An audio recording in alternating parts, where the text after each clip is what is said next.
अस्सलाम वालेकुम मेरे सज्जनों तो मित्रों की हाल है। उम्मीद है तुम सारे खैर खैरियत नाल होगे, वधिया होगे, तो अपनी जिंदगी भी बहुत अच्छे तरीके दे नाल इंजॉय कर रहे होगे, तो आस पास के लोगों का भी ख्याल रख रहे होगे। अगर कोई साडा साथी दोस्त रिश्तेदार भैन भरा बीमार है तो साड़ी अल्लाह ताला तो दुआ है कि अल्लाह ताला उन्होंने जल्द सेहतयाब कर दे, तो कोविड में महफूज रखे, आमीन सुम्मा आमीन इंशाअल्लाह ताला। चलो जी अपने टॉपिक की तरफ चलते हैं। अज का साडा टॉपिक जो यूरिक एसिड उत्ते है। जी यूरिक एसिड के वैल्यू जिन्हों की वध चुकी है, जिन्होंने बहुत ज़्यादा मसले मसाइल बन रहे हैं, तबीयत बहुत ज़्यादा उनकी खराब हो रही है, उन्होंने ये टॉपिक बहुत ज़्यादा जोड़ा है अफादियत का हामिल है। तो बहुत ज़्यादा इस चीज़ तो अफादा होना लाया 7 दिन के अंदर अंदर तुम अपने यूरिक एसिड का मसले को खत्म कर सकते हो। लेकिन उस सूरत जी असी तुम एहतियात दसांगे वो तुम एहतियात लाजमी करनी है, उसके नाल साढ़ा जी टिप तुम फॉलो करनी है। तुहानू पता है कि असीं अपने टॉपिक में 3 हिस्सों में डिवाइड करने हैं। हमेशा जिहड़ा पहला साडा हिस्सा होंदा वो असीं अलामात डिस्कस कर रहे होंदे हैं। दूसरा जिहड़ा साडा हिस्सा होंदा उहदे च असीं तुहानू रीजन डिस्कस करते हैं, वजूहात डिस्कस करने हैं, तो उहदा कंट्रोल तुहानू दसने होंदे कि किहड़ियां चीज़ां तुसीं खाणियां ते किहड़ियां चीज़ां तुसीं नहीं खाणियां। अगर तुसीं इहनूं जड़ तो खत्म करना चाहते हो तो जिहड़ी तुहानू चीज़ां असीं दसांगे उन्हां चीज़ां तुसीं खत्म करना, फिर जाके तुसीं इस ते मुकम्मल तौर पर तुसीं जिहड़ा है इस ते छुटकारा हासिल कर सकते हो। अगर तुसीं पूरी तौर पर इन्हां चीज़ों उत्ते अमल ना किया तो फिर तुसीं मसले का हल नहीं कर सकते, क्योंकि किसी भी दवा के नाल उहदी परहेज़ भी बहुत ज़्यादा जरूरी होंदी है। उस तो बाद जिहड़ा थर्ड साडा स्टैप आ असीं वो डिस्कस करांगे कि किहड़ी टिप हैगी साडी, किहड़ी तुसीं चीज़ तुसीं खाओ कि उह नाल तुहानूं फायदा होए। चलो जी असीं इहदे पहले हिस्से की तरफ चलते हैं। पहला हिस्सा जिहड़ा है वो असीं डिस्कस कर रहे होवांगे कि किहड़ी अलामात हैगी जिस वजह तुहानूं पता लग जाए कि तुहानूं जिहड़ा यूरिक एसिड का मसला हो चुका है। सारे नाल जिहड़ी वड्डी इहदी कैफियत इहदी ये हुंदी है जनाब कि तुहाडे जिहड़ा पैरां दी पंडियां दे विच दर्द होण लग जांदी है, तुहाडा जॉइंट सिस्टम कमज़ोर हो जांदा, तुहाडे जॉइंट सिस्टम दे विच दर्द होण लग जांदी है, जोड़ां दे विच दर्द होण लग जांदी है, तुहाडे पंजे जिहड़े खिंच जांदे आ, पंजां दे विच दर्द होण लग जांदी है। उस तो बाद अगर असीं देखिए तो तुहाडे जिहड़े पैरां दे तलवे आ उन्हां विच जलन महसूस हुंदी है।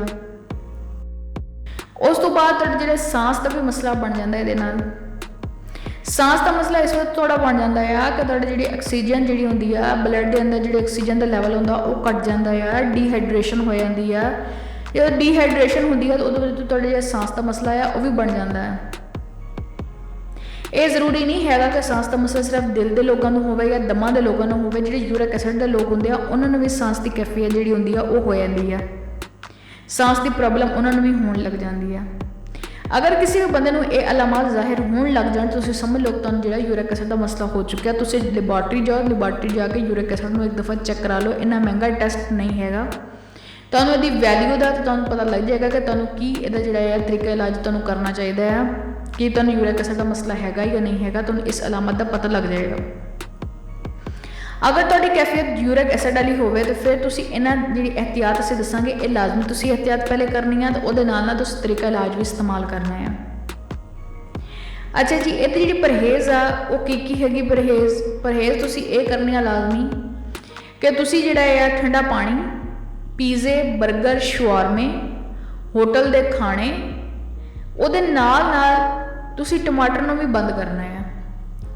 टमाटर जिहड़ा है वो बहुत ज़्यादा यूरिक एसिड का मसला पैदा कर दिंदा है, बवासीर का मसला या बवासीर की कैफियत भी पैदा कर दिंदा तुहाडे जिस्म के अंदर।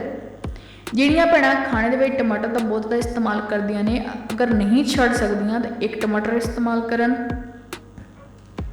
अगर छड़ सकदियां ने तो उहदी जगह तुसीं दही का इस्तेमाल कर सकते हो अपने खाने नूं जायका बनाउण लई।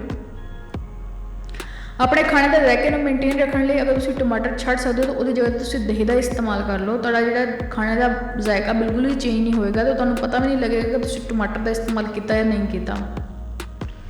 कुछ दिन लिए तुम लाजमी एहतियात करो, बल्कि कुछ दिन लिए कि तुम अपनी जिंदगी में एक मामूल बना लो कि टमाटर का इस्तेमाल तुम बंद कर दो।